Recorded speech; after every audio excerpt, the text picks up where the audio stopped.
बीडमध्ये एका आश्रमशाळेच्या संस्थाचालकाची गुंडगिरी समोर आली आहे। महिला कर्मचाऱ्याला शिवीगाळ करत पतीला शासकीय कार्यालयातच मारहाण केल्याचा धक्कादायक प्रकार समोर आलाय। या मारहाणीचा व्हिडिओ समोर आला असून त्यात अश्लील भाषेत शिवीगाळ करून धमकी देताना दिसतोय।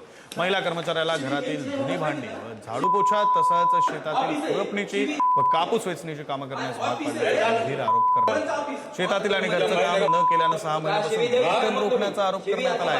या घटनेचा व्हिडिओ व्हायरल झाला असून प्रकरणी शिवाजीनगर पोलीस ठाण्यामध्ये गुन्हा दाखल करण्यात आला।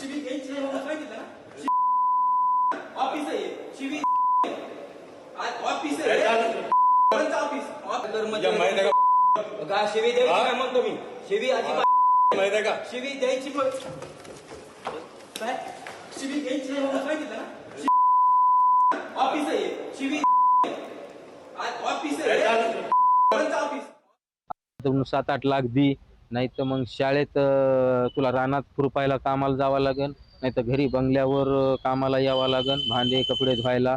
मी म्हणलं माझी ती लेडीज आहे, मी पाठवू शकत नाही। नाही म्हणे तू राजीनामा दे म्हणे, तुझ्या जागेवर मला 20-20 लाखाचे लई मोठे कर्मचारी मी भरू शकतो म्हणे।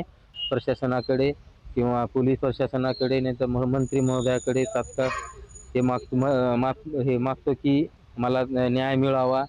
मी आज 6 महिन्यापासून मला 1 रुपया पगार नाही, काही नाही। मी फार परेशान आहे।